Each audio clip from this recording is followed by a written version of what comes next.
Hi friends, welcome to Mounika Devi creations. ఈరోజు butterfly బీడ్స్తో కుచ్చులు ఎలా చేయాలో చూసేద్దాం, వచ్చేయండి. ఒక 2 క్రిస్టల్ బీడ్స్ రౌండ్ ఒక బటర్ఫ్లై బీడ్ తీసుకోవాలి. ఒక నీడిల్కి 4 లైన్ల సిల్క్ థ్రెడ్ అయితే ఎక్కించుకొని చివరిలో ముడేసుకోండి. చూడండి, ఫస్ట్ రౌండ్ బీడ్ ఎక్కించుకోవాలి, నెక్స్ట్ బటర్ఫ్లై బీడ్ ఎక్కించుకోవాలి, నెక్స్ట్ ఇంకో రౌండ్ బీడ్ ఎక్కించేసుకున్నారా, చూసారా? అలా ఎక్కించేసుకున్న తర్వాత నీడిల్ని తీసుకొని క్లాత్లో నుంచి తీసుకోండి. నీడిల్ని తీసుకొని నెక్స్ట్ అదే నీడిల్ని మళ్ళీ పూసల్లో నుంచి మళ్ళీ రివర్స్ తీసుకోవాలన్నమాట కిందకి. ఓకేనా? రివర్స్ తీసుకోండి. చూడండి, నేను వీడియోలో చూపిస్తున్నాను. అలా రివర్స్ కిందకి తీసేసుకొని మనం ముళ్ళేసుకోవడానికి ఎంత లెంత్ అయితే కావాలో అంత లెంత్ ఉంచుకొని మిగిలిన దారాన్ని కట్ చేసుకోవాలి. ఓకే, కట్ చేసుకున్న తర్వాత ఒక 2 ముళ్ళు వేసుకోండి. ఓకేనా? 2 knots వేయండి.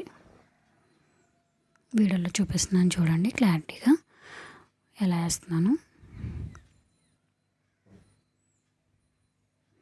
ఓకేనా? 2 ముళ్ళు వేసిన తర్వాత ఇప్పుడు 3వ ముడి వేసి జస్ట్ కింద దాకా వేయకుండా ఇప్పుడు మనం 150 లైన్లు ఉన్న సిల్క్ థ్రెడ్ చూడండి, నేను తీసుకున్నాను మొత్తం 150 లైన్లు. అవి 150 లైన్స్ అనమాట. 150 స్ట్రాండ్స్ తీసుకున్నాను. తీసుకుని అలా పెట్టుకుంటే మనకి కుచ్చులో బాగుంటుంది. చూడండి, పైకి లాగాను అనమాట పెట్టి. ఇప్పుడు ముడి పై దాకా పెట్టాం కదా, అది వేసుకోవాలి గట్టిగా. వేసేసుకొని ఇంకా గట్టిగా ఉండడానికి ఇంకో 2 ముళ్ళు వేసుకోండి. ఓకేనా? వేసామండి, 3 ముళ్ళు వేసిన తర్వాత కిందకి తీసేసుకొని నీట్గా మనం సెట్ చేసుకొని ఇప్పుడు 1 లైన్ సెరీ థ్రెడ్ అంటే రివర్స్ చేస్తే 2 లైన్స్ అవుతాయి.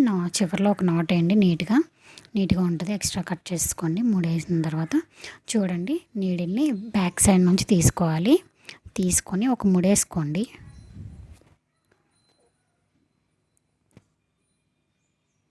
చూపిస్తున్నాను చూడండి, ముడేయడం. ఓకేనా? ముడేసుకున్న తర్వాత జరీ థ్రెడ్ని ఒక 2-3 టైమ్స్ రౌండ్ చేయండి, తిప్పండి.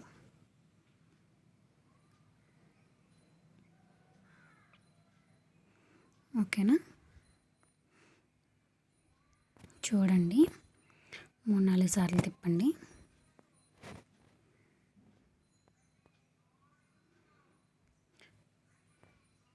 తిప్పేసుకున్న తర్వాత ఇప్పుడు మళ్ళీ కుర్చీని బ్యాక్ సైడ్ తీసుకొని ఒక 2 ముళ్ళు వేసుకోండి.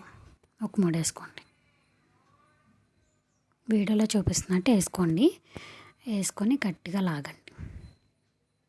లాగితే ముడి అనేది మనకి గట్టిగా పడిపోద్ది అనమాట. ఓకేనా? పడిన తర్వాత నీడిల్ని కిందకి తీసేసుకోండి.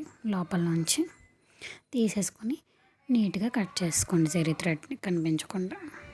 ఇప్పుడు మనకి నీట్గా ఉంటుంది అన్నమాట ఫినిషింగ్. ఓకేనా? మనకి ఇప్పుడు కుర్చీ ఎంత లెంత్ కావాలో అంత లెంత్ చూసుకొని కట్ చేసుకుంటే మనకి చాలా నీట్గా వస్తాయి కుర్చీలు. చూడండి, ఈ వీడియో కనుక మీకు నచ్చినట్లయితే ఒక లైక్ చేయండి. నా ఛానల్ సబ్స్క్రైబ్ చేసుకొని నన్ను సపోర్ట్ చేయండి. ఇలాంటి వీడియోలు ఎన్నో ఇంక ముందు నేను ఇంకా పెడతాను. Thank you.